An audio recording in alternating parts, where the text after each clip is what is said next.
Hey guys, today I'm doing a get ready with me for the look I wore to my sister's wedding. She had a big Indian wedding, so I'll show you my makeup, hair, jewelry, and outfit, so be sure to stay tuned till the end for that.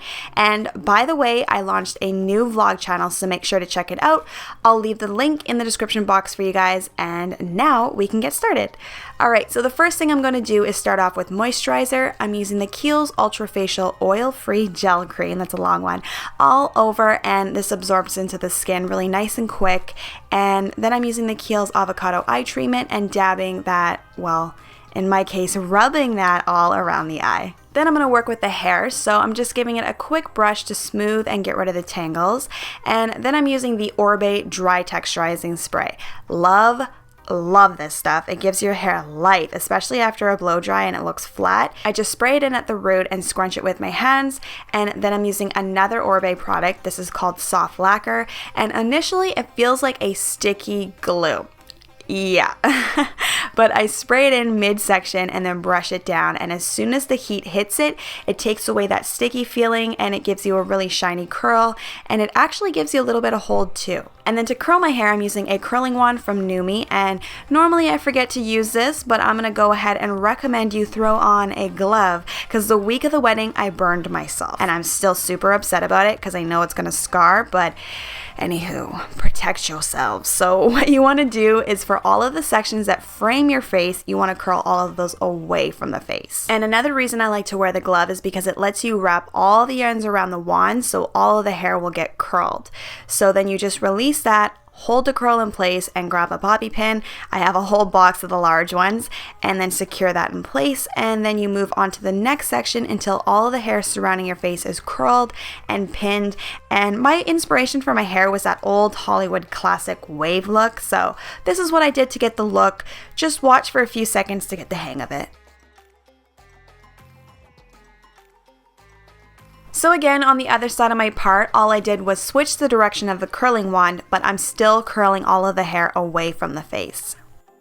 So once it's all curled, you'll look like this. I kind of look like Eric's mom from that 70s show.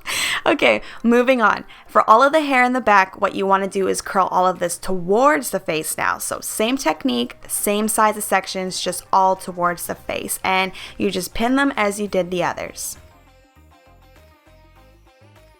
So once it's all done, I like to hit it with some hairspray, nothing too strong hold, more like a medium so it's not crunchy, and just spray that all over the head and you're done. So I let that set while I do my makeup, so let's move on to that.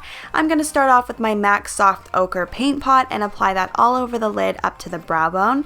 And then I'm going to go in with some shadows now, and I'm going to start off with the Tartelette and Bloom palette and take this shadow called Flower Child and apply that all over the lid. Next up, I'm going to take this shadow called Charmer and mix it in with the last one and apply that to the brow bone. Now I'm going to go into my Suva Beauty Neutral Necessity palette and use this warm brown in the crease, and I'm using a blending brush to apply it, and this is going to let me cover more space quickly and keep it blended at the same time. And now I'm going to use this contour and highlight palette from L'Oreal. I've been using it a lot lately, and using a MAC 217 brush, I'm just going to apply that to the crease over top of the lash shadow, and then back to the Suva palette. I'm using this, it's like a really reddish brown, and putting that in the crease, and it's just layering the shadows now. So another thing I've been doing lately is using the highlight shade in that L'Oreal palette for my shadow color. It has a soft shimmer to it, nothing too harsh because I wanted to keep the eyes dramatic yet soft at the same time, if that makes sense. And I just switched brushes here so I could have a little bit more control to where I was applying it, because you want to stop at the crease. And then, you know, one more shadow, why not? It's Espresso from MAC, and this is just to really carve out my outer crease.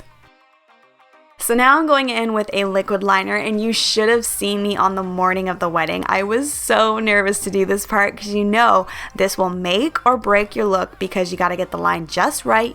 You don't want to have it to be too thick, and you want to make sure it's even, but luckily I was able to pull it off, thank God.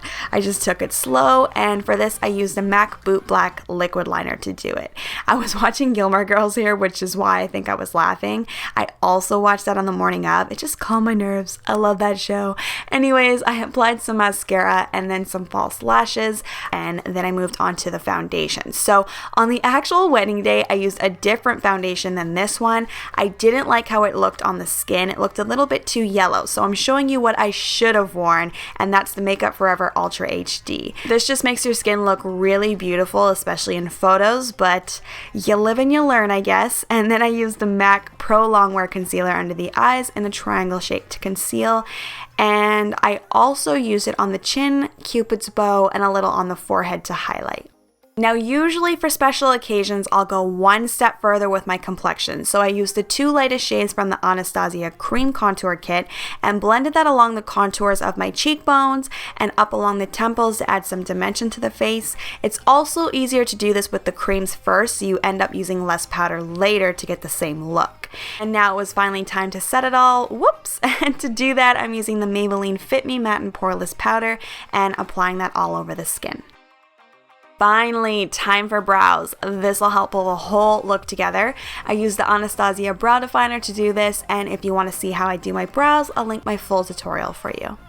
Now moving on to the lower lash line, I used a brown liner from CoverGirl to define this area. I just did a thin line. I didn't want to do anything too heavy, and then I used my finger to smudge it out. And over top of that, I used a brown shadow from the Suva palette and layered it over the line. And you can't forget about mascara on the lower lashes. Just make sure it's waterproof if you're going to tear up like I did. And then I used that contour powder from that same palette again to sculpt the cheekbones, just placing the brush in the hollows and then adding a little bit of bronzer. You know which one, my fave, Hoola bronzer from Benefit, and I just worked that onto the cheeks, temples, and then the hairline to warm up and frame the face. Then this blush, I had to use it because I just love the color, but it's cracked and it gets so messy. It's from Illamasqua and it's called Lover. It's just the perfect coral shade for me. It's matte and it adds a nice warmth to the face. So I used that and a little bit of this highlighter on top of the cheekbones. And I actually really liked how it looked on the skin, so I went ahead and added it all over the face on the areas that I pretty much wanted it to pop and glow. And then time for lips, I lined them with my fave lip pencil from Kevyn Aucoin, the medium liner, and then I used a liquid lipstick from Ochre called Mocha. I had to make quick decisions on the morning of, so I grabbed this one, I went with it, and I actually liked how it paired with everything in the end, so that turned out. And then I used the Urban Decay All-Nighter Setting Spray to lock everything in place. Alright, that was a lot of makeup deets. Let's finish the hair now. So I'm going to jump to when all the bobby pins were taken out. And then you'll have hair that should look like this. I kind of wanted to leave it like that. I thought it looked cute, but now I'm going to use my fingers to lightly brush through the curls to start to loosen them. And the best part is because of how we curled and set them, the curls have a memory to them. So even though we're loosening them, they'll still hold their shape. So now you can take a brush and comb through it and you'll see the hair start to come to life. If you're worried about using a brush, trust me, I was too, but again, the curl will loosen but continue to hold its shape. So once that's all done, I sectioned out my hair and teased it to give it some volume. I like big hair, and I think I did about 3 sections, so just tease it and let it rest while you do the next one. You can add a little hairspray for some extra hold. Just make sure to smooth it all out so it doesn't look frizzy, and then pull all the sections back over. I just went back to the top section where I wanted more lift, back combed it, sprayed it, and then smoothed it over. If you have an occasion that you want to do this hair for, just practice it. And another tip, don't wash your hair on the day of because your hair will not hold the curl, trust me. Okay, outfits. So my sister had an Indian wedding, so I wore a langa, which is like a traditional dress. I'll show it to you in a sec, but first I thought I'd show you the accessories. So here's the blinged out earrings that weighed a ton. I swear, they stretched my earlobes. And then I wore this long Rani Har necklace. I loved this. And then you can't forget about the bangles. I mixed a bunch of different sets to match my outfit, and here's the finished look. Be sure to give the video a thumbs up if you like this Indian get ready with me. If you want to see more Indian looks, leave me a comment below. Be sure to subscribe and don't forget to check out Life with Trina for all my new vlogs. Thanks so much for watching, and I'll see you all in the next video. Bye.